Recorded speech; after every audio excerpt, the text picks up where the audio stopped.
자, 이제 52강 시작을 해볼게요. 52강 두 번째 수업이요. 네. 477조 끝자내기 158 취소송의 심리 이 부분 들어갈 차례죠. 주요 개념 정리는 이렇게 넘기시고 혼자 보시면 될 것 같고, 그 다음에 여기 478조 가보시면 제가 이 그 소송 심리에 적용을 받게 되는 이제 원칙적인 소송 심리의 원칙들에 대한 얘기들을 써놨는데, 여기 변론주의를 길게 써놨거든요.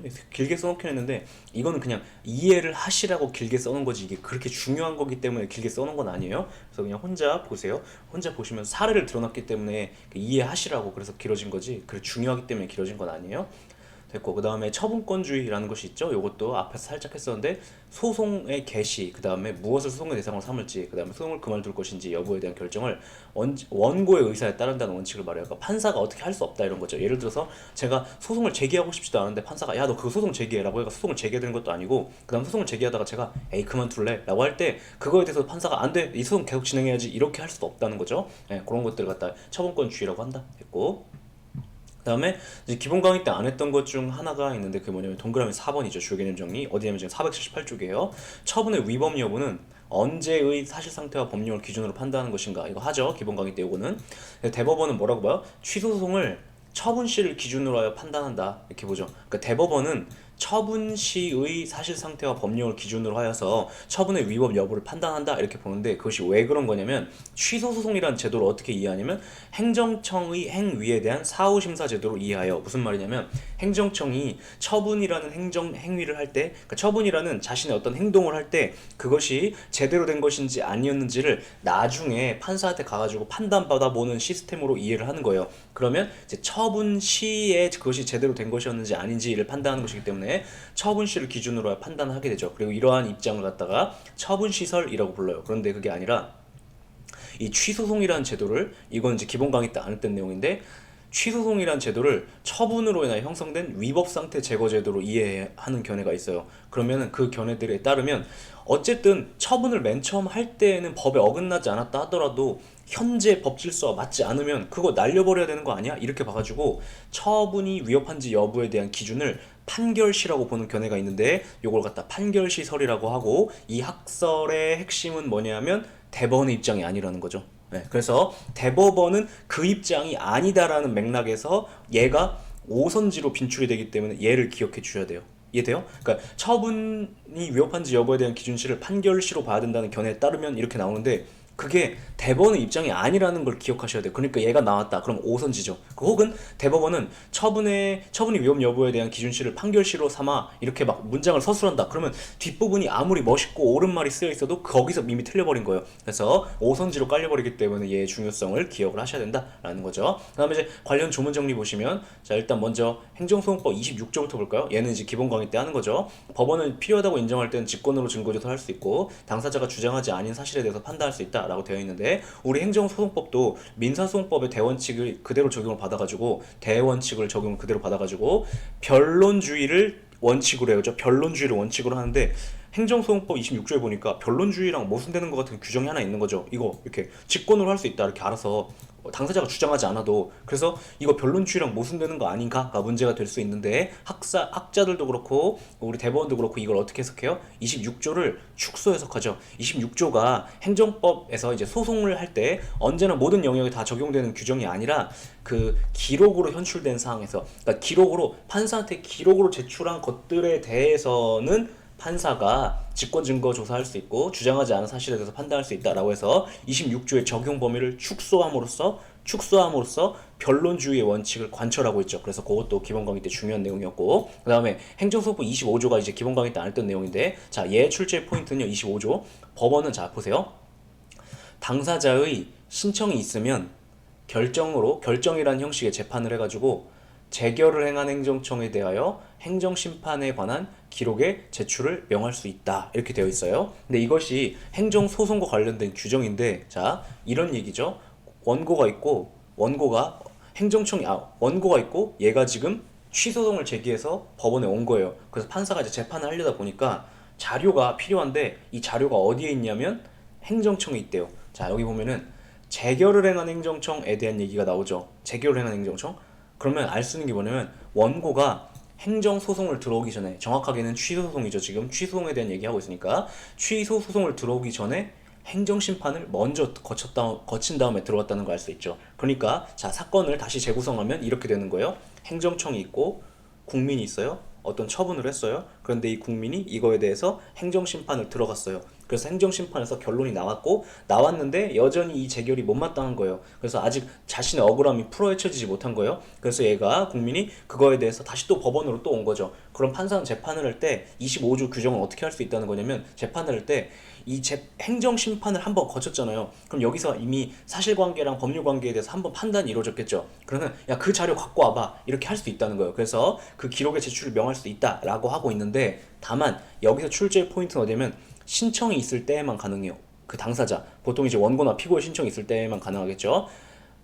때를 의미하겠죠. 직권으로는 안 된다는 게 중요해요. 왜 그러냐면 변론주의 때문에 그래요. 자, 변론주의 복습 뭐였죠? 변론주의, 그 자기에게 유리한 사실과 증거 이런 것들은 네가 알아서 끌고 와야 된다는 거죠. 그런데 자, 행정청, 재결을 행한 행정청이라고 표현하고 있는데 이게 행정심판위원회를 보통 뜻하겠죠. 그럼 재결을 행한 행정청이 갖고 있는 자료를 내가 이거 보니까 그 자료 끌고 오면 내가 유리할 것 같은 거예요. 원고나 피고가. 그러면 판사한테 신청해가지고 판사님 그 자료 끌고 오라고 명령 내려주세요, 이렇게 할 수 있다는 제도인데, 이때 법원이 직권으로 그걸 해주진 않아요. 직권으로 해주지 않는다. 그게 포인트예요. 왜? 변론주의 때문에. 그죠? 그래서 25조도 되게 독특한 규정을 두고 있는 것이긴 한데 변론주의 때문에 이렇게 규정을 하고 있는 것이다. 기억을 해주시면 되고, 그 다음에 이 2항도 그냥 아무것도 아니지만 출제될 수 있어요. 그러면 이 명령을 받잖아요. 그러면 그 행정청, 행정심판위원회가 되겠죠. 보통 걔는 이제 시키는 대로 해야 된다라는 얘기를 이렇게 하고 있는 조문이 25조 조문이에요. 그래서 얘는 25조는 이제 변론주의와 관련된 조문이다라는 얘기죠. 됐고, 넘기면 자, 479쪽 가보시면 3-2번이 그 올해 군무원으로 출제된 거죠. 이거 최신 판례인데 출제를 했어요. 최신 판례 출제를 했어요. 그래서 군무원의 경우에는 이게 2019년, 그러니까 군무원의 경우도 최신 판례 출제하고 있다는 걸 이제 알 수 있죠. 보시면 자, 얘는 보시면 변이에요, 변. 그러니까 중요한 거 아닌데 지역적인데 그냥 끌고 왔다는 거예요. 자, 행정청이 폐기물 처리 사업 계획서 부적합 통보를 하면서 처분서에 야, 너는 그렇게 자, 이거 좀 설명을 해야겠죠? 폐기물 처리 사업 계획서 부적합 통보를 했대요. 그럼 상황이 어떤 상황이라는 거 머릿속을 떠올리실 수 있어야겠죠? 국민이 폐기물 처리업을 하고 싶은 거예요. 그럼 폐기물 처리업을 하려면 폐기물 처리업 허가를 받아야 되죠. 근데 폐기물 처리업 허가를 받으려면 시설을 갖춘 다음에 폐기물 처리업 허가를 해야 되는데, 그거 갖추려면 시설이 되게 비용이 많이 들어간단 말이에요. 그래서 시설 다 갖춰서 허가 신청했는데 행정청이 안 된다고 하면 낭패이기 때문에 이렇게 사전 결정 제도를 두고 있죠. 그리고 갖다가 이제 폐기물 처리업 사업계획서 적합 혹은 부적합 통보 제도라고 말하는데, 근데 무슨 통보를 한 거예요? 야, 네가 지금 계획서를 제출해가지고 하겠다라고 하는 그 폐기물 처리업 그렇게 하면 안 돼, 우리는 허가 안 해줄 거야 라고 부적합 통보를 했다는 거죠. 그런데 그때 이유가 뭐였냐면, 처분서는 뭐 그런 종이를 말하겠죠. 왜 안 된다고 했냐면, 그렇게 하면 환경이 파괴돼, 이렇게 얘기한 거예요. 환경이 침해되거든. 그렇게 불확정 개념, 그러니까 되게 추상적인 개념을 썼다는 거죠. 그래서 그걸 이유로 불확정 개념으로 규정된 법령상 허가 기준 등을 충족하지 못하였다는 취지만을 간략히 기재했다면, 자, 이런 경우에 자, 이거 지역적인 판례를 했어요. 그래서 단타용으로 이것만 기억하시면 되는 건데, 자, 이때 부적합 통보에 대한 취소 소송 절차에서 딱 보니까 또 알 수 있는 게 뭐냐면, 국민이 빡쳐가지고 취소문까지 제기했구나 라는 걸 알 수 있겠죠. 그럼 그 취소 소송 절차에서 행정청은 그 처분을 하게 된 왜 그 부적합 통보를 했는지에 대한 판단 근거나 자료 등을 제시해가지고 구체적 불허가 사유를 분명히 해야 된다라고 보고 있어요. 그러니까 그냥 거부 처분을 할 때에는, 그 부적합 통보를 할 때는 이렇게 해도 상관이 없는데, 소송 들어와서 싸울 때에는 구체적으로 그 불확정 개념에서 얘기한 그 사유가 뭔지를 구체적으로 얘기해줘야 된다, 이렇게 보고 있어요. 그래서 단타용으로 지역적으로 기억해주세요. 그런데 이거 설명을 해보자. 해설 보면 그렇게 해줘야 원고가 재량의 일탈이나 남용이 있었는지를 입증할 수 있기 때문이겠죠. 웬 재량의 일탈 남용? 기억이 나시는지 모르겠는데 이것도 정확하게 기억해 주셔야 돼요. 폐기물 처리업 사업계획 적합 통보, 부적합 통보, 이거 재량행위예요. 그러니까 재량행위니까 원고가 그 부적합 통보가 위협하다는 주장을 할 때 무슨 얘기를 하겠어요? 판사한테. 판사님, 이거 재량행위인데 일탈남용이 있어요, 이 주장을 하겠죠. 그 일탈남용이 있다는 걸 입증을 이제 원고가 해야 되는데, 그거를 해야 되는데 입증 책임의 균형을 위해서 처분 요건이 이렇게 불확정 개념인 경우에는 피고행정청에도 이 정도는 네가 해라 신의칙상 이렇게 말하고 있는 거죠. 그래서 이렇게 얘기하고 있는 것이니까 자 기억을 해주세요. 다시 자 얘가 부적합 통보가 재량행위란 말이에요. 그죠? 그러니까 원고가 소송에서 이것이 위법함을 주장하려면 재량의 일탈이나 남용을 주장해야 되는데 재량의 일탈 남용 주장할 때 그 입증 책임 누구한테 있어요? 원고에게 있죠. 그죠? 재량의 일탈과 남용에 대해서 이거는 다 알고 있다는 전제가 일부러 강의 안 한 거예요. 그래서 일탈남용을 입증해야 되는데 이런 상황이라면 피고 측에도 요 정도는 조금 분명히 해줘라. 그래야 탁탁 콕콕 집어가지고 이러니까 일탈남용이 이렇게 원고가 입증을 할 수 있겠죠. 그래서 요 정도는 균형상 해줘라 라고 요구한 판례가 있고 기억을 해주세요. 그 다음에 자 6번 질문 보시면 행정소송법 26조는 행정소송에서 직권심리주의가 적용되도록 하고 있는 규정인데 통설은 어떻게 이해해요? 이것은 당사자주의나 변론주의의 기본 구도는 여전히 유지되는 것으로 본다. 다시 통설은 행정소송에서도 당사자주의나 변론주의의 기본 구도는 여전히 유지되는 것으로 본다. 자 여기 당사자주의 이런 얘기가 나오는데 당사자주의는 그냥 처분권주의와 변론주의를 통틀어서 일컫는데 자 그냥 들어만 두세요. 민사소송법이라는 이제 과목이 있어요. 그게 진짜 어려운 과목이고 민사소송법이 어쩌면 민법보다 더 어렵다고 얘기하시는 분들도 있을 정도로 굉장히 테크니컬하고 일찍 발달해가지고 되게 이렇게 전문화되어 있는 그 분야가 있어요. 근데 거기에서는 예를 들어 당사자주의, 처분권주의, 변론주의 이런 것들을 엄밀하고 정확하게 탁탁탁탁 이렇게 구분을 하는데 문제는 행정법을 전공하신 교수님들은 민사소송법까지 전공할 시간이 없었던 거죠. 그래가지고 민사소송법상에서 사용되고 있는 개념들을 엄밀하고 정확하게 사용하지 못하세요. 그래서 출제 포인트는 예를 들어 당사자주의 이런 지금 여기서 문제되는 게 당사자주의냐 처분권주의냐 변론주의냐 이걸 오선지로 비틀어가지고 만들진 않고 그냥 이렇게 당사자주의 이렇게 얘기하면 그냥 당사자가 주도하는 소송 구도 그냥 그 정도로 이해하시면 돼요. 그다음 변론주의는 뭐였죠? 변론주의는 그 자기에게 유리한 주장과 증거를 네가 끌고 와서 네가 직접 해야 된다는 원칙을 말하죠. 그런 것이 행정소송에서도 여전히 유지되는 것을 해석한다 라고 말하고 있는데 OX를 물어봤는데 맞는 거죠. 그죠? 26조에도 불구하고 26조를 축소 해석해가지고 통설과 판례가 이렇게 이해를 하고 있죠. 그 얘기를 물어보고 있는 거예요. 됐죠? 그 다음에 480쪽에 가보면 이제 9번 질문 있죠. 처분의 효력 유무가 민사소송의 성결 문제로 되어 당해 소송에 수소법원이 이를 심리 판단하는 경우 수소법원은 필요하다고 인정할 땐 직권으로 증거조사를 할 수 있고 당사자가 주장하지 아니한 사실에 대해서도 판단할 수 있다 이렇게 말하고 있는데 자 이것은 그 26조를 다시 가볼까요? 여기 관련 조문 정리에서 26조 있죠. 26조가 다시 돌아가셔서 480조 9번이죠. 26조가 처분의 효력 유무가 성결 문제가 된 민사소송에도 적용된다라는 얘기를 하고 있는 거예요. 다시 26조가 처분의 효력 유무가 성결 문제가 된 민사소송에도 적용된다라는 얘기를 하고 있는 것인데 행정소송법 11조 1항에 보면은 26조를 준용하고 있기 때문에 그래요. 그리고 이것은 앞에서 다룬 내용이에요. 이미 어디서 다뤘을까요?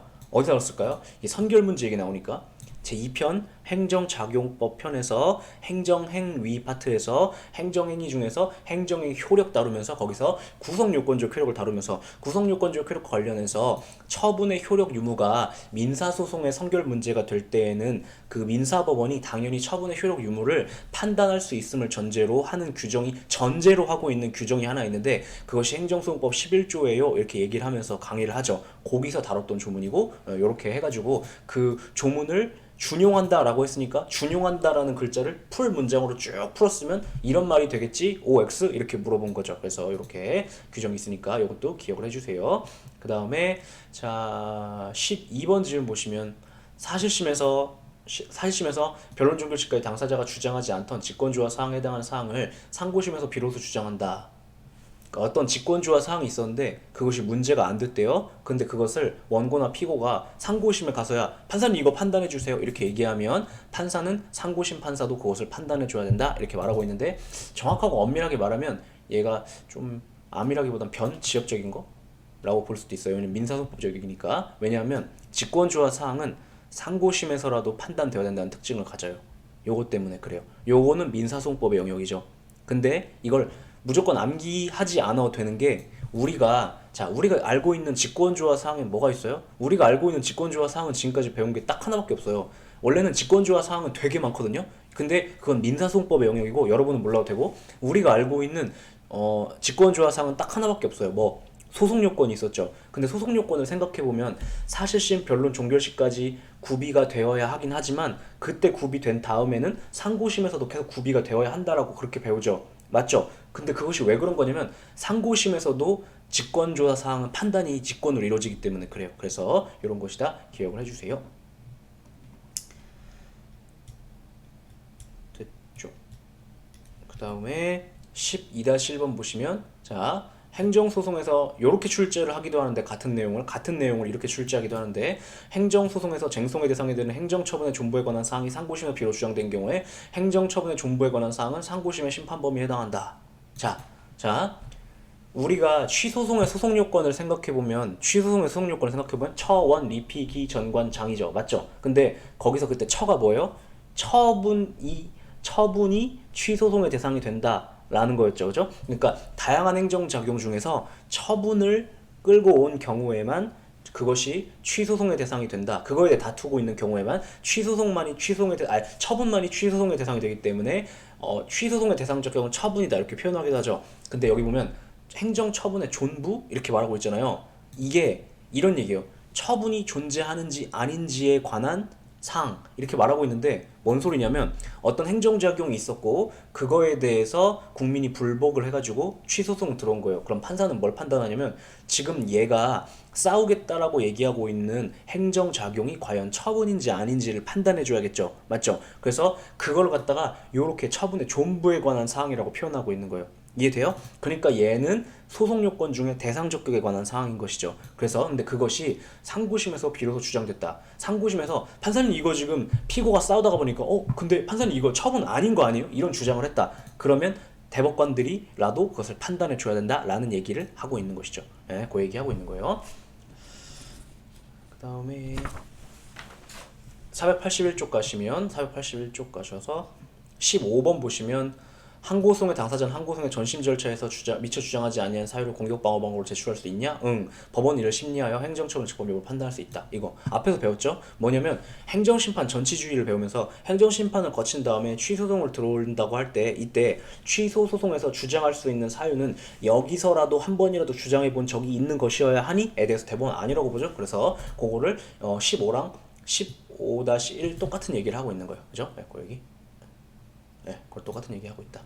그 다음에 이제 16번 질문 보면 얘도 엄밀하게 따지면은 그냥 단타형 판례인데 그 사건을 보면은 딱 바로 이해가 되는데 자 읽어볼게요. 결혼 이민 그 다음에 괄호 열고 이 대괄호죠. 대괄호 치고 F6 다목 이렇게 되어 있는데 이게 뭐냐면 이게 비자의 그 이름이에요. 그러니까 체류 자격 있죠. 체류 자격 그걸 비자라고 하잖아요. 근데 그 비자의 명목이라고요. 그게 뭔 소리예요? 그러니까 비자가 예를 들어서 우리나라에 외국인이 이제 우리나라에 들어오려면 이제 관광 말고 관광도 이제 비자가 필요한 경우가 있는데 뭐 그거는 뭐 협정을 맺어서 관광 비자 면제되고 막 이런 것들이 있는데 그거 말고 그런 거 생각하지 마시고 외국인이 우리나라에 와서 공부하고 싶어요. 그러면 학생 비자를 받아야 돼요. 그리고 어떤 외국인이 우리나라에 와가지고 돈을 벌고 싶어요. 그러면 이제 그 근로비자를 받아야 된다고요? 받아야 되는데 이게 비자의 종류들이 있어요. 그런데 자 이런 이유로도 들어올 수 있어요. 뭐 외국인이 우리나라 사람이랑 결혼을 해가지고 그 사람의 배우자로서 우리나라에 들어오고 싶을 수 있죠. 맞죠? 근데 다시 상식적으로 생각해보면 배우자는 당연히 같이 살 수 있게 허락해줘야겠죠. 인도적인 차원에서. 그래서 외국인이라 하더라도 우리나라 사람의 배우자인 경우에는 비자를 받아 들어올 수 있는데 그걸 갖다가 결혼 이민 체류 자격 혹은 이 F6 다목이라고 이렇게 불러요. 그리고 이제 조금 꼭 절대적으로 그런 건 아니지만 이 결혼 이민 해갖고 우리나라에 비자 받아서 들어오시는 분들이 이제 우리나라보다 이제 살기가 어려운 나라들에서 보통 이제 여성분들이 들어오죠. 그래서 뭐 예를 들어서 중국이나 뭐 베트남이나 막 이런 데서 들어오죠. 그런데 이제 결혼 이민 체류 자격 거부 처분 취소송에서도 물론 이제 우리나라보다 훨씬 잘 사는 나라에서도 들어올 수 있어요. 예를 들어서 예를 들어 미국에서도 한국 사람이랑 결혼을 해가지고 한국에서 살고 싶을 수 있단 말이에요. 그런데 나는 미국 국적은 포기하고 싶지 않은 거예요. 그러면 미국인이면서 외국인으로서 사는 거잖아요, 우리나라에. 그때는 비자를 받아야 돼요. 그럴 때 필요한 게 이제 결혼 이민 이런 거죠. 그런데 자 체류 자격 거부 처분 취소송에서도 이렇게 말하고 있는데 딱 보면 이제 판단을 하셔야죠. 어떤 외국인이 있었는데 그 외국인이 우리나라 이제 법무부에다가 체류 자격은 이제 법무부에서 그냥 그런 것까지 몰라도 되는데 시험에서는 근데 법무부에다가 나 비자 발급해 주세요. 결혼이민 결혼해 갖고 한국 들어갈 거예요. 이렇게 해서 결혼이민에 대한 체류 자격 비자 신청을 했는데 법무부 장관이 안 된다고 했나 봐요. 안 된다고 했는데 에서도 그 처분 사유에 관한 증명 책임은 피고 행정청에게 있다. 이제 법무부 장관이겠죠. 법무부 장관이 그 처분 사유에 관한 증명 책임은 피고 행정청에 있다. 뭔 소리냐면 법무부 장관이 왜 자 발급해달라고 했는데 왜 안 된다고 했는지에 대한 입증 책임을 법무부 장관이 져야 된다라는 거죠. 왜냐면 그 처분이 있잖아요. 처분이 있을 때 처분이 위법한지 적법한지에 대한 그 입증 책임을 누가 지는 거예요? 행정청이 지죠. 그죠? 그러니까 피고 행정청이신다. 그리고 특히 이게 생각해 보면은 자 제가 우리나라에 들어가 살고 싶은 외국인이고 법무부 장관 있어요. 체류 자격 발급해 주세요. 허가 비자 발급해 주세요 하니까 얘가 안 된대요. 안 된다고 할 때 얘가 이유를 들겠죠. 이러이러한 이유가 있어서 안 돼. 이렇게 얘기하겠죠. 그래서 얘가 소송을 제기해 갖고 법원에 갔어요. 그럼 판사가 물어보겠죠. 법무부 장관 왜 이거 안 한 거예요? 물어보니까 법무부 장관 얘기하겠죠. 이러이러한 사유가 있거든요. 그러면 이러이러한 사유가 있다는 걸 지금 얘가 주장하고 있으니까 네가 입증해 그거는 사유가 진짜가 있어갖고 거부 처분을 했다는 걸 그 얘기를 하고 있는 거예요. 그래서 행정청에 있다. 근데 여기서 이제 문제가 됐던 건 뭐냐면 법무부 장관이 이런 항변을 한 거예요. 자, 읽어볼게요. 그러니까 법무부 장관이 판사님 그래요. 이런 경우는 보통은 원래 제가 입증해야 되는 거 맞는데 요거는 조금 사안이 특수하니까 이 경우에는 원고가 입증하라고 해야 되지 않을까요? 라는 주장을 했는데 대법원이 그것을 배척하면서 아니야 그 경우에도 여전히 피고 네가 입증해야 돼 라는 주장을 한 건데 무슨 사안이었는지 볼게요. 일반적으로 혼인 파탄의 규칙사유에 관한 사정들이 혼인관계 당사자의 지배 영역에 있는 것이어서 피고 행정청이 구체적으로 파악하기 곤란한 반면 혼인관계 당사자의 원고는 상대적으로 쉽게 증명할 수 있는 측면이 있음을 고려하더라도 달리 볼 것은 아니다. 이 경우에도 여전히 피고가 증명이 된다는 건데 자 보시면 대한민국 국민 갑하고 결혼을 해가지고 결혼 이민으로 체류 자격을 부여받아 이때 맨 처음에 들어올 때는 감옥이었어요. 감옥 부여받아 국내에 체류 중이던 외국인은 갑과 이혼을 하더라도 그 혼인 파탄에 대한 주된 귀책 사유가 갑에게 있는 경우는 예외적으로 결혼 이민 체류 자격을 부여받을 수 있다. 무슨 말이냐면 자 결혼 이민을 이유로 우리나라에 비자를 발급받아 갖고 들어온 외국인이 우리나라 사람이랑 이혼하잖아요. 그러면 이제 더 이상 우리나라에 머물 수 있는 자격이 없는 거예요. 그래서 나가야 돼요. 그거는 이제 그냥 상식으로 알아두세요. 나가야겠죠. 근데 그 혼인 파탄 뭔 소리냐면 이혼을 했는데 뭐 예를 들어서 이제 남녀평등 시대니까 사안을 바꿔볼게요. 사안을 이제 남녀를 전환해 볼게요. 실사례와 다르게 어떤 이제 남성분이 우리나라 여자랑 결혼하고 싶어서 우리나라에 들어와서 결혼의 비자 받아갖고 들어와 살고 있었어요. 근데 자기 나라 국적은 포기하지 않고 있었어요. 그래서 이런 상황이었는데 이 여자랑 결혼을 했는데 여자가 계속 이 남자를 폭행하는 거예요. 그래가지고 이 남자가 어떻게 했냐면 어쩔 수 없이 이혼을 하게 된 거죠. 상황 이해돼요? 아니면 이 여자가 나 너랑 더 이상 살고 싶지 않아 막 이렇게 한 거죠. 그래가지고 이혼을 한 거죠. 그랬을 때에는 여기 보시면 그 혼인 파탄에 대한 주된 귀책 사유가 갑에게 있는 경우, 그러니까 그 한국 사람에게 있는 경우에는 예외적으로 이 외국인이 단순히 혼인을 핑계로 우리나라에 머물 수 있는 자격을 취득하기 위한 목적으로 불법으로 막 들어오려거나 이랬던 사람인 게 아니잖아요. 그럴 때는 결혼 이민 비자를 여전히 주는데 이 감옥 대신 이제 F6 다목이라는 비자 발급을 해줘요. 이건 몰라도 돼요. 그래서 그거를 부여받을 수가 있다고 봐요. 그래서 이 경우에는 네가 네 잘못으로 온 것이 아니기, 네 잘못으로 이혼하게 된 게 아니니까 그냥 우리나라에 있을 수 있다 이렇게 봐요. 잠깐 쓸데없는 얘기인데 만약에 이 경우에 체류 자격 부여 안 하면 어떻게 되겠어요? 혹시 이 여기서 이제 을이었는데 을이 자기네 나라의 본거지에 있었던 모든 걸 다 포기하고 우리나라에 왔다. 그럼 얘는 국제 미아가 되잖아요. 맞죠? 그래서 요런 게 체류 자격을 부여하는 거예요. 인도적 차원에서.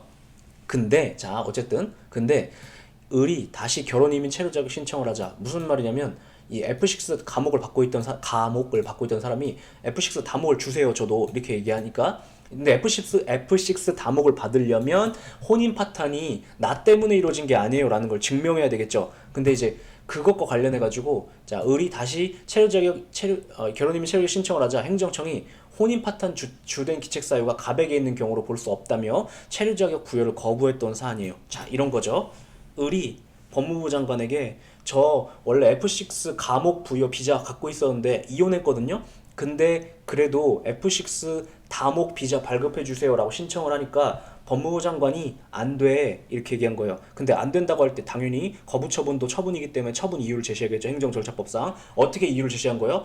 혼인 파탄의 주된 귀책 사유가 니한테 없다면 우리가 발급해 주겠는데 내가 볼 때는 너한테 있어 이렇게 얘기하면서 거부를 한 거죠. 그러니까 이 외국인이 소송을 제기한 거예요. 이 거부 처분에 대해서 그 소송을 제기하면서 판사한테 판사님 지금 제가 F6 다목을 발급해달라고 신청을 했는데 법무부 장관이 그걸 거부했거든요.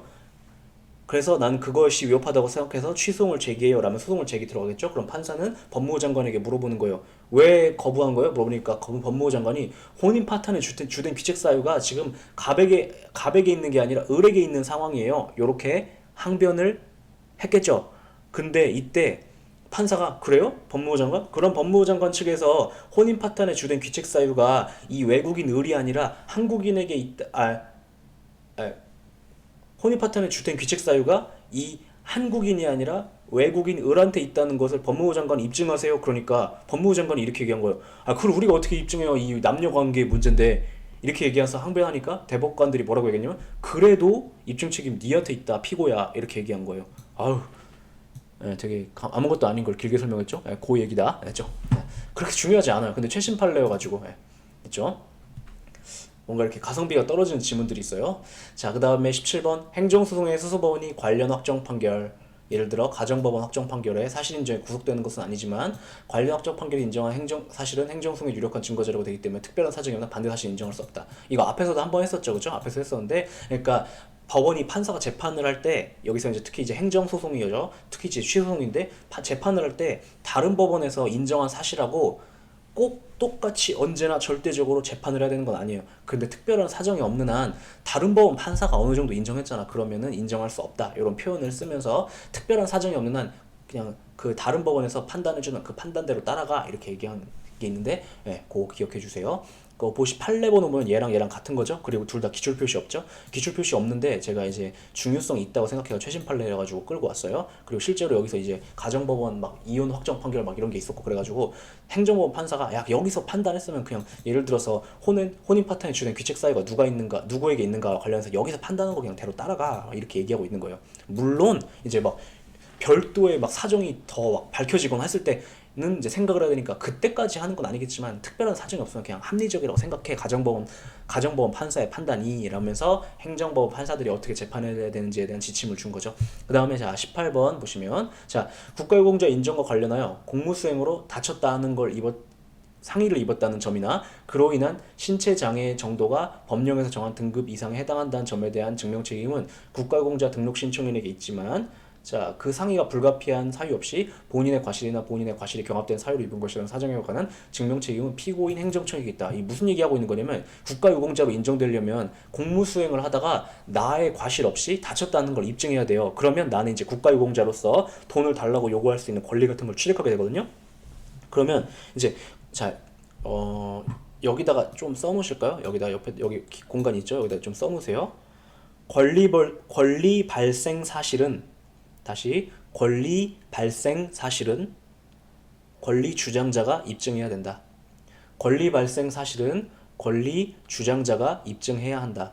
권리 발생 사실은 권리 주장자가 입증해야 된다. 뭔 소리냐면 나한테 판사는 이런 권리가 있어요. 이렇게 얘기하는 것은 누가 입증해야 된다는 거예요? 그 권리가 있다라고 주장하는 놈이. 근데 국가에 대해서 국가유공자로서 보상을 해달라라고 요구할 수 있는 권리는 요걸 입증해야 돼 생기거든요. 그래서 요거는 당연히 다쳤다고 주장하는 네가 입증해. 그래 네가 국가유공자라고 주장하는 네가 입증해라고 얘기하고 있는 거고요. 근데 얘가 만약에 그걸 입증하면 이제 행정청에서는 이제 국가보훈처겠죠. 보훈처에서는 불가피한 사유 없이 본인의 과실이나 본인의 과실이 경합된 사유를 입은 것이라는 사정에 관한 증명책임 피고인 행정청에 있다. 무슨 얘기냐면 요걸 입증하잖아요. 근데 네가 공무를 수행하다 다친 건 맞는데 네 잘못으로 다친 거야 라는 것을 입증하잖아. 그럼 국가유공자 인정을 못 받거나 아니면 이제 국가유공자 인정 등급이 낮아지거든요. 근데 그런 것은 이제 처분청에게 입증해라 이렇게 해서 입증 책임을 분배하고 있다. 단타형으로 기억해주면 되겠죠. 그 다음에 처분사의 추가 또는 변경 이렇게 되는데 첫 추변이죠. 자 본격적으로 들어갈 텐데 타이머 본 거예요. 타이머 맞췄어요. 자 개념 정리 1번 처분사의 추가 또는 변경이란 배웠던 건데 너무 어려워하시니까 예를 막 많이 들었어요. 이 책에서. 그러면서 복습해 볼게요. 처분 당시에도 이미 있었는데 행정청이 처분의 근거로 삼지 않았던 사유를 행정쟁송 단계에서 처분의 사유로 추가하거나 그 사유로 당초의 처분 사유를 변경하는 것을 말한다. 예를 들어서 공무원 갑이 있었는데 얘한테 이 공무원 갑이 지각을 했는데 20일 연속 지각한 거예요. 여러분 이러면 안 돼요. 그럼 20일 연속으로 지각을 했다는 이유로 징계 처분을 한 거예요. 그러면 이제 징계 처분을 했으니까 징계권자가 있고 공무원 갑이 있는데 공무원한테 이렇게 징계 처분을 한 거죠. 그러니까 갑이 나 20일 연속 지각 안 했는데 나 하루도 지각 안 했는데요. 이렇게 그럴 수도 있잖아요. 근데 잘못 기록이 됐을 수도 있잖아요. 그래가지고 20일 연속으로 지각을 한 사실이 없다면서 그 징계 처분에 대해서 취소를 제기해서 싸우고 있던 도중에 갑자기 행정청이 그래? 그럼 너한테 징계 처분은 그대로 하긴 할 건데 너 예를 들어서 너 지난 6개월 전에 갑하고 싸웠지. 상관 갑하고 싸웠지. 상관 갑이 아니라 상관의 이름을 뭐라고 할까요? 을이라고 할까요? 을하고 싸웠지. 혹은 이제 상관의 명령에 불복종했지. 그러니까 넌 여전히 징계 처분 사유가 있어라고 하면서 이렇게 사유를 바꿔버리는 것, 이런 것들을 이제 처분 사유 추가 또는 변경이라고 하죠. 이해되죠? 그런 것을 말한대요. 그 다음에 얘는 이제 하나의 취소송 사건 내에서 이루어지는 피고의 방어 방법 변경의 일종이다. 무슨 말이냐면 여기서 피고는 지금 징계 처분권자잖아요. 징계 처분권자가 징계를 했으면 자기가 한 처분의 효력을 날려달라고 지금 갑이 소송을 제기한 상황이죠. 그때 그 효력이 날림을 당하지 않기 위해서, 이것이 여전히 내가 여기서 승소하기 위해서, 끝까지 유지되게 만들기 위해서 이 처분을 정당화하는 사유를 이걸로 맨 처음에 제시했는데 그 다음에 요걸로 바꿔버리고 이렇게 바꿔보고 하는 거, 요것을 이제 이렇게 방어 방법 변경의 일종이다 이렇게 표현하고 있는 것이죠. 그렇죠? 그 다음에 자 2번, 얘도 맨날 나오는 거죠. 이것이 그러니까 처분사유 추가 또는 변경이 허용되는 것인지 여부에 대한 명문의 규정은 없고, 이것을 허락하면 이제 원고의 소송상 방어권 침해될 우려가 있기 때문에, 뭔 소리냐면, 자 원고가 예를 들어 갑이 지금 소송을 제기할 때는 갑이 어떻게 했겠어요? 20일 연속 지각한 사실이 없다는 걸 입증하는 자료를 모아서 소송을 제기했는데 갑자기 웬 뜬금없이 갑이 상관의 명령에 불복했다는 걸로 사유를 바꿔버리면 얘는 지금 그 자료를 새로 준비해야 되죠. 그리고 판사 앞에서 이 부분에 대해서는 할 말을 준비를 못했단 말이에요. 그래가지고 이런 것을 허용하면 원고의 소송상 방어권이 침해될 우려가 있죠. 그래서 허용할 것인가가 문제가 되는데, 대법원은 뭐라고 보냐면, 자 만약에 물론 명문의 규정이 있었다 그러면 허락하면 하는 거죠. 그죠? 근데 대법원은 그래서 어떻게 정리하고 있냐면, 소송물이 동일하다는 한도 내에서, 소송물이 동일하다? 요거에 대해서는 이따가 할게요. 이건 기본 강의 때 안 했던 거죠. 당초 처분을 근거로 삼은 사유와 기본적 사실관계의 동일성이 있다면 살심 변론 종결시까지는 다른 사유를 추가하거나 변경할 수 있다라고 봐가지고 제한적 긍정설의 입장을 취하고 있죠. 이런 거 허락해야 되는가에 대해서 긍정설, 부정설이 있는데 대법원은 이런 요건화해서 된다라고 봐가지고 제한적 긍정설의 입장을 취하고 있다.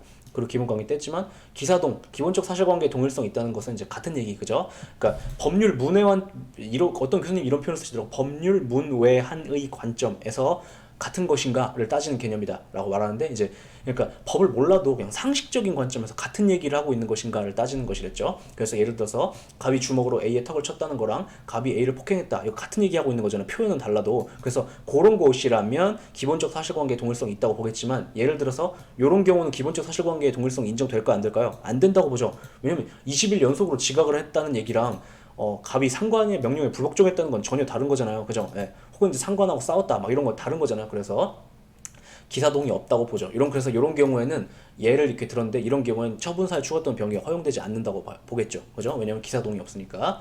그 다음 사실 변론 종결시까지 얘기는 왜 하는 거예요? 이렇게 제한을 걸어줘야 바뀐 사유에 대해서도 사실의 측면에 있어서 판단을 받아볼 거 아니에요. 그죠? 그래서 이렇게 한 거다. 그 다음에 자 또한 우리 대법원은 처분 당시에 추상적으로 적시했던 사실을 표현을 변경하여 구체적으로 제시하는 것이나, 예를 들어서 왜 맨 처음에는 너는 뭐 예를 들어서 무슨 법 구조 1항에 저촉돼서 안 돼 이렇게 얘기했는데, 그걸 갖다가 구체적으로 재체시한다. 그러면 이제 왜 구조 1항에 해당하는지를 이렇게 구체적으로 설명해 주는 것이거나, 아니면 처분 당시에 적시했던 사실은 바꾸지 않고 그냥 너는 이러이러한 사실관계가 있는데 보니까 우리가 구조 1항이 아니라 구조 2항이라고 해야겠네 라고 해서 근거 법령만을 바꾸는 거, 그것은 자, 요 표현 질문 많이 들어오죠. 그거는 애초에 처분 사유의 추가 또는 변경 자체가 아니야. 다시요. 그런 것은 그냥 이건 애초에 처분 사유의 추가 또는 변경을 한 것이 아니네. 이렇게 보아서 그런 식으로 바꾸는 것은 된다고 봐요. 이게 모순이 아니라고요. 다시. 자, 우리 대법원은 처분사유 추가 또는 변경이 허용되는지 여부에 대해서 어떤 입장을 취하고 있어요? 이러한 요건 하에서만 된다고 보죠. 맞죠? 근데 이런 두 가지는 애초에 처분 사유를 바꾸거나 변경하는 게 아예 아니네. 그러니까 그냥 마음대로 원래 그냥 할 수 있어. 이렇게 본다고요. 요거 맨날 질문하시는데 더 이상 질문하지 마세요. 네. 그 다음에 동그라미 4번. 또 처분 당시에 존재하고 있을 뿐만 아니라 그 상대방이 이미 알고 있었던 사유라 하더라도 처분 시 제시했던 사유와 기본적 사실관계 동일성이 인정되지 않는 지금 482쪽이에요. 이것만을 이유로 처분 사유를 추가하거나 변경하는 건 당연히 허용되지 않는다고 본다. 이게 사실은 아무것도 아닌데 변호사가 이런 항변을 하는 바람에 이상하게 중요해져 버린 지문이거든요. 무슨 말이냐면 변호사가 이제 여기서 말하는 변호사라는 건 원고 측 변호사가 아니라 피고 측 변호사예요. 피고 측 변호사가 소송에서 이기고 싶으니까 어떤 처분을 발급했는데 맨 처음에 자기들이 처분 사유로 삼았던 A라는 사유를 이유로는 이 처분을 정당화할 수가 없으니까 판사 앞에서 기본적 사실관계에 동일성이 없는 B라는 사유로 바꿔가지고 이 처분을 정당화하고 싶었어요. 근데 이때 기본적 사실관계에 동일성이 없으면 처분사유 추가 또는 변경을 허락해주지 않는다는 걸 자기도 변호사가 알고 있으니까 판사한테 대법관들 앞에서 어떤 주장을 하냐면, 판사님 근데 지금 제가 바꾸려고 하는 사유는 맨 처음 제시했던 사유랑 기본적 사실관계에 동일성이 있는 건 아닌데 행정청에서 맨 처음에 국민한테 처분을 할 때부터 원래 있었던 사유고 우리가 굳이 말 안 해줘도 제 상대방이 알고 있었던 사유인데 이 경우에도 처분사유 추가 또는 변경을 허락을 안 해야 하는 건 조금 이상하지 않을까요? 너무 억울하지 않나요? 너무 부당하지 않나요? 라는 주장을 하니까 대법관들이 뭐라고 얘기했냐면 그래도 하나도 안 부당해 라고 하면서 응 아니야 이렇게 해서 기본적 사실관계의 동일성이 없다면 그건 안 된다 이렇게 봤거든요. 그래서 요 판례도 빈출되고 있으니까 이것도 기억을 해주세요. 제가 볼 때 이거 하나도 안 중요한데 이렇게 빈출되는지 모르겠어요. 우연의 일치인지 모르겠어요. 자 어쨌든 그렇다. 그 다음에 자 혼자 보시면 되고 나머지는 자 여기도 이렇게 자 여기 보시면 우리 대법원이 실제 판례들이거든요. 처분사유 추가 또는 변경, 그러니까 처추변, 허용 사례, 불허 사례 이렇게 있는데 얘네들은 된다고 본 거고 얘는 안 된다고 본 케이스들인데 상식적으로 판단하세요. 왜냐면 이것은 애초에 법적으로 판단하는 게 아니에요. 법률 문외한의 관점에서 상식적인 관점에서 같은 얘기를 하는 것일 때 표현은 달리하지만 지금 같은 그 팩트에 대한 것을 찝어서 얘기하고 있는 상황일 때에는 양자의 변경을 허락하지만 다른 얘기를 하고 있는 것일 때에는 허락하지 않아요. 예를 들어서 처추변 불허 사례에서 자 기억을 볼까요? 군사시설 보호구역 밖에 토지에 주유소를 설치 경영하도록 하기 위한 석유 판매업 허가를 신청했는데 행정청이 안 된다고 봤는데 맨 처음에는 왜 안 된다고 주장했냐면 아니 맨 처음에 왜 거부 사유를 뭐라고 얘기했냐면 그 상대방이 국민한테 관할 부대장의 동의가 없네요 이렇게 하면서 안 된다고 했는데 소송 들어가니까 판사님 이거 저희가 그냥 불허를 맨 처음에는 동의가 없다는 이유로 안 했는데 지금 이거를 토지가 탄약창 근처에 있다는 걸로 바꿀게요 라고 했대요. 동의가 없다는 거랑 탄약창 근처에 있다는 거랑 다른 얘기죠. 완전 다른 얘기죠. 그래서 이렇게 상식적으로 판단하는 거예요. 다만 약간 의아한 사건들이 있긴 있어요. 보다 보면 그랬을 때는 이쪽이든 상식적으로 예를 들어서 이거 기본적 사실관계 동일성이 없다고 봐야 되는 거 아니야? 근데 있다고 본 케이스들은 체크해 두셨다가 암기하시고 불허 사례 여기는 기본적 사실관계 동일성이 있다고 봐야 되는 거 아니야? 라고 싶은데 내 주관에는 그런데 내 상식엔 그런데 판사들이 아니라고 봤던 케이스 있으면 이렇게 딱 체크해 두셨다가 공부를 하시라고요. 그죠? 기억을 해주세요. 됐고 자 이제 483쪽 가시면 다 혼자 보실 수 있는데 9번 지문 볼게요. 9번 지문 자 요것이 2017년 국가직 7급으로 한번 나왔는데 자 얘가 정확하게 말하면 판례가 있는 건 아닌데 학설로만 제시되고 있어요. 근데 이게 무슨 말인지 설명은 해드릴게요. 여기 보면 심 옆에다가 변 써두실까요? 변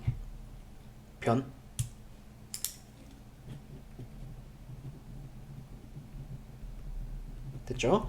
자 보시면 처분 사유의 변경으로 소송물이 아예 바뀌어버리면 그건 아예 청구 자체가 바뀌게 되니까 그거는 소의 변경을 해야 되는 문제지 처분 사유의 추가 또는 변경으로 어떻게 간략하게 쇼 붙여보려고 하는 것은 허락되지 않는다. 자, 무슨 말인지 다시 읽어볼게요. 처분 사유의 변경으로, 자, 어떤 처분이 있었어요. 그러니까 처음부터 해볼까요? 행정청이 있고 국민이 있는데 행정청이 국민한테 어떠한 A라는 처분을 했어요. 그러면서 내가 너한테 A라는 처분을 하는 이유는 이런 것 때문이야 라면서 사유를 제시했어요. 상황 이해되죠? 했는데 국민이 이거에 대해서 소송을 제기해서 싸운 거예요. 그래서 판사 앞에 갔어요. 판사 앞에 갔는데 이제 행정청이 이 A라는 처분의 이유로 제시했던 요 사유를 뭐라고 할까요? 갑사유라고 할까요? 갑사유를 을사유로 이제 바꾸려고 하는데 혹시 갑사유를 을사유로 바꾸면 아예 소송물이 바뀌어버리는 경우라면 그것은 아예 청구 자체는 소송과 동의어예요. 소송이 바뀌어버리는 상황이니까 그건 소외 변경을 해야 되는 것이지 처분사에 추가 또는 변경은 허용되지 않는다. 자, 해설 보시면 지금 우리 취소소송 배우고 있죠? 취소소송의 소송물은 뭐예요? 개정 처분의 위법 여부죠. 맞죠?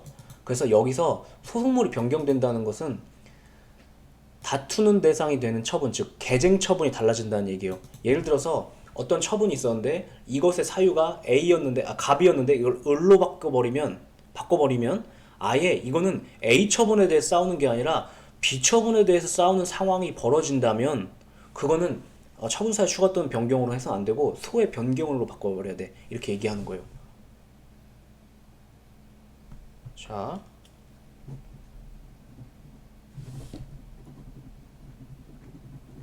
무슨 얘기냐면 자 보세요. 니은 계속해서 볼게요.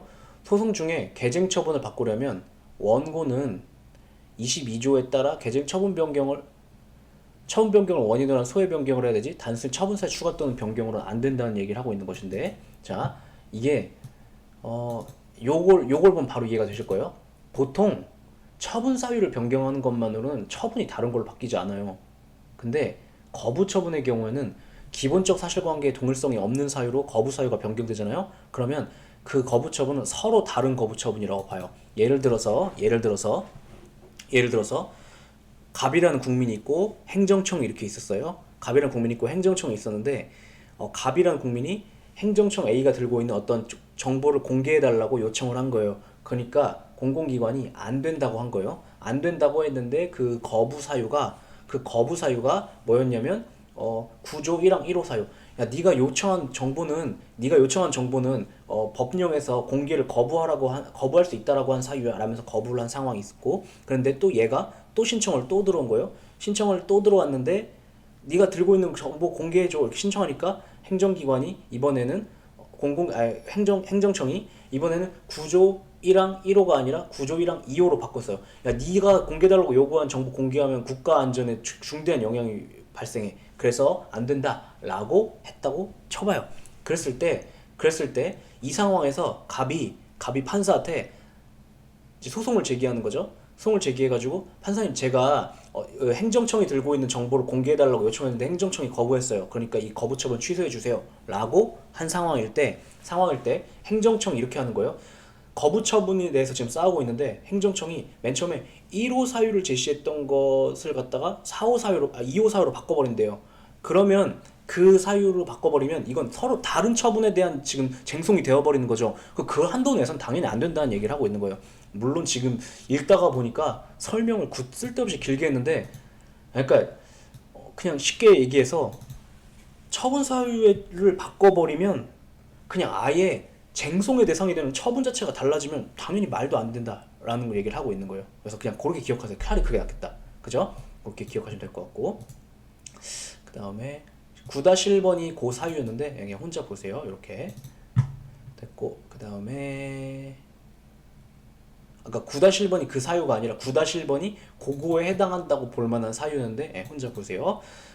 그 다음 10번 보시면 처분 사유 자체가 아니라 처분 사유 근거가 되는 기초사실 내지 평가 요소를 추가하거나 변경하는 것은 처분 사유를 추가 또는 변경하는 것이 아니어서 원칙적으로 허용된다 라고 판례가 작년에 재작년인가? 최신 판례로 있었는데 저는 이게 당연히 출제될 줄 알았어요.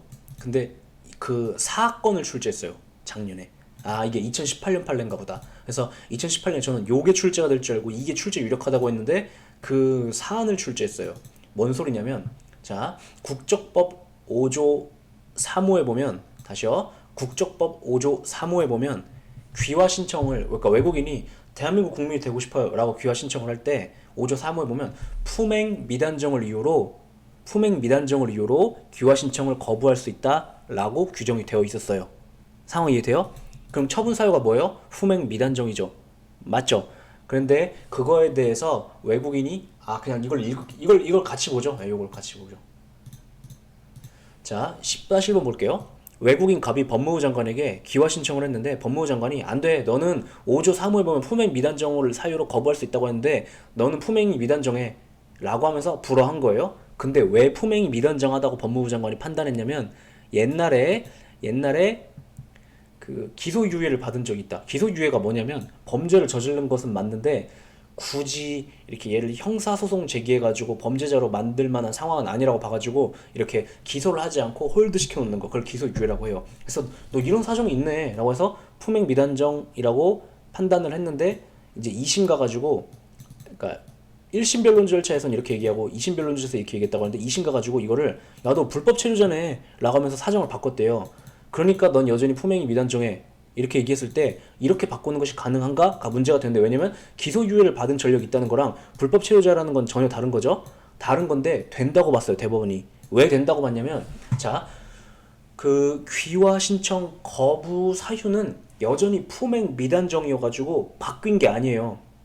다만 그렇게 생각하게 된 그 법무부 장관 머릿속에서의 사유가 바뀐 거지. 이해돼요? 그래서 이때에는 바꿀 수 있다라고 했는데 이걸 추상적으로 어떻게 했냐면 처분 사유 자체가 아니라 처분 사유의 근거가 되는 기초사실 내지 평가 요소를 추가하거나 변경하는 것은 허용된다, 원칙적으로 허용된다, 이렇게 추상적으로 표현한 거죠. 그래서 제가 볼 땐 여전히 이게 더 유력하거든요. 그래서 이거 기억을 해주세요.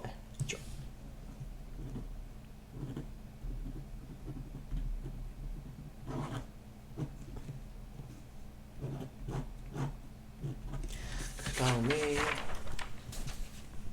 자 13번 볼까요? 13번. 자, 얘가 제가 공부할 때도 의아한 거였거든요. 그 지금도 의아하고, 그래가지고 지금도 의아하다는 게 아니라, 그러니까 이 판결문을 꼼꼼하게 들여다보기 전까지는 의아했던 거고, 그래서 이 문장만 봐서는 직관적으로 되게 이상한 건데, 자, 무슨 얘기를 하려고 하냐면 이 사건은 결론적으로 기본적 사실관계의 동일성을 인정한 사건이에요. 그런데 문구만 보면은 왜 이 양자가 기본적 사실관계의 동일성이 있다고 보는 거지? 왜 양자가 같은 얘기를 하고 있는 것이라고 보는 거지?에 대해서 굉장히 의아하거든요. 그런데 자, 보세요. 기출도 아닌데도 제가 깔아드렸어요. 그리고 심지어 최신 판례도 아닌데, 왜냐면 이거는 나오면 그냥 틀리니까. 정기간행물 등록 신청 거부에 있어서 정기간행물 뭐 잡지 이런 거 생각하시면 돼요. 정기간행물을 출간하려면 등록을 해야 되는데 그걸 거부한 거예요. 그래서 정기간행물의 정간법 이렇게 표현하는데, 정기간행물의 등록에 관한 법률 및 그 시행령 소정에 첨부 서류가 제출되지 않았다는 주장하고, 무슨 말이냐면 어떤 단체가, 어떤 사람이 혹은 단체가, 어떤 단체였어요. 실제 사건에서 어떤 단체가 그 행정청에 정기간행물 등록하려고요 신청하니까 행정청에서 너는 정기간행물에 등록에 관한 법률하고 시행령에 보면은 이러이러한 서류를 첨부하라고 했는데 첨부 안 했네. 그래서 거부 이렇게 했대요. 그래서 국민이 그거에 대해서 취소송을 제기해서 싸운 거예요. 상황 이해되죠? 그랬는데 소송 들어가니까 판사 앞에서 말을 바꾼 거죠, 행정청이. 이게 얘네가 저희가 왜 등록 신청을 거부했냐면 얘네가 불법 단체거든요, 이렇게 주장을 했대요. 그럼 이렇게 보면은 뭐야, 서로 다른 얘기 아닌가? 이렇게 싶겠는데 대법관들이 그래 같은 얘기 하는 거네, 그래서 바꿀 수 있다 이렇게 했는데, 자 보시면 당시에는 단체가 신문을 발행하려면, 여기서 정기간행물이 신문이었나 봐요. 발행하려면 단체로서의 등록이 되어 있음을 증명하는 서류를 제출했어야 됐어요. 그러니까 이게 배경식으로 필요한 거죠. 그래서 여기서 말하는 첨부 서류, 이 첨부 서류라는 건 뭐냐면 단체로 등록돼 있다는 서류, 그걸 제출해야 되는데 그걸 제출 안 했으니까 이거 안 한 단체는 불법 단체라는 거예요. 그래서 여기서 자, 여기 보면 발행 주체가 불법 단체다라는 이유로 바꿨잖아요. 그럼 발행 주체가 불법 단체다라는 말은 단체로서의 등록서를 제출하지 않은 단체가 정기간행물을 발간했다는 얘기예요. 그래서 이런 얘기인 거죠. 그 정기간행물의 등록에 관한 법률 및 시행령 소정에 첨부 서류가 제출되지 않았어요 라는 말을 단체로서의 등록서를 제출하지 않은 단체가 정기간행물을 발간했어요 라는 말로 바꿨다는 거예요. 그래서 같은 얘기라는 거죠. 그래서 동일성 인정한 사건이 있으니까 이거 기억을 해주세요.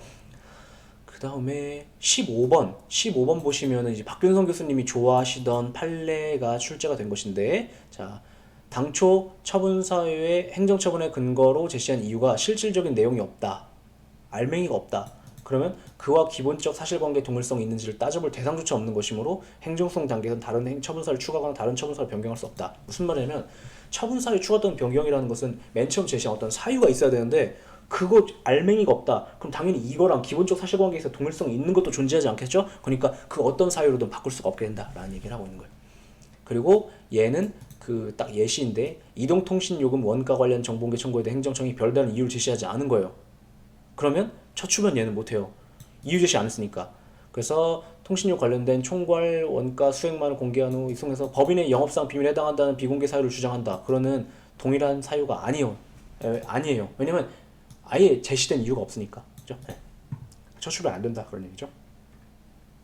그 다음에 자 어디냐면 485쪽 가셔서 여기 20번하고 21번까지만 하고 쉴게요. 485쪽 가서 국토교통부 산하 A시설공단과 도급계약을 체결한 갑 건설회사가 공사라는 과정에서 규격에 미달하는 저급한 저지를 써가지고 집안이 침하는 사고가 났고 그래가지고 A시설공단이 계약 부실 이행을 이유로 공공기관의 법률에 운영에 관한 법률에 따라 각 건설회사에 대해 3개월간 입찰 참가 자격을 제한한 통보를 했다. 1번 A시설공단과 각 건설회사 간의 도급계약은 사업상 계약이냐? 사업상 계약이죠. 도급계약은 사업상 계약이에요.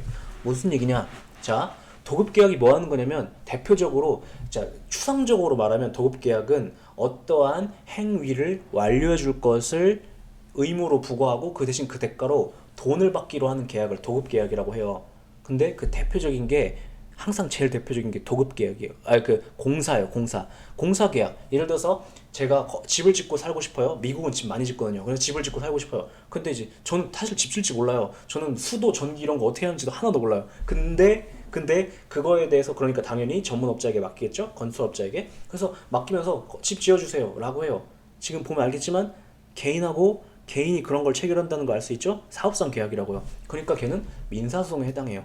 요거 되게 기본적인 내용인데 법학을 전공하지 않으신 입장에서는 그냥 아리까리 할 수 있어요. 그래서 되게 좋아하면서 출제하는 경향이 있으니까 이것도 기억을 해주세요. 그 다음에 2번 건설회사가 위 입찰 참가 자격 제한 조치에 대해 취소를 제기하려고 하는 경우 피고는 국토교통부 장관이 아니라 A시설공단으로 해야 된다. 왜냐하면 자 이걸 누가 했으니까 처분청인 A시설공단이 했으니까. 그죠? 그리고 A시설공단은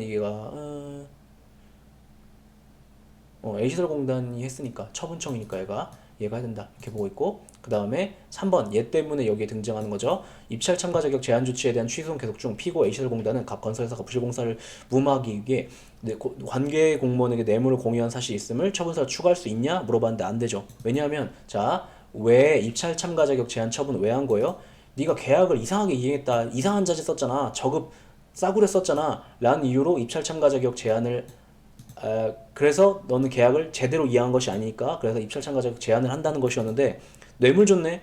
이거 추가할 수 없죠. 왜냐면 기본적 사실관계 동일성이 없으니까 그 얘기하고 있는 것이고 그 다음에 21번 관할행정청 갑에게 A를 사유로 면허 취소 처분을 내렸다가 갑이 이를 다투자 소송 계속 중에 당해 면허 취소 처분의 사유를 새로운 사유 B로 바꿨다. 그죠? 이때 처분사 추가 또는 변경을 널리 허용하면 이런 걸 처분사 추가 또는 변경이라고 하는데 이때 처분사 추가 또는 변경을 널리 허용하면 처분의 상대방이 예기치 못한 불이익이 발생할 가능성이 있죠. 그래가지고 전면적 허용하는 게 아니라 이걸 이유로 제한적으로 허용하는 거죠. 그 다음에 이때 처분 사유를 B로 추가 변경한다는 관할행정청의 주장이 법원에서 받아들여지면 갑은 처분 변경, 소외 변경을 신청할 필요 없이 그 소송을 유지하면서 B에 대한 사유를 다툴 수 있다라는 것이 이제 이 개념의 실익이에요. 네. 그래서 이게 되게 엄밀하게 따지면 처분 변경을 원인으로 하는 소외 변경과의 그 한계죠. 네, 한계.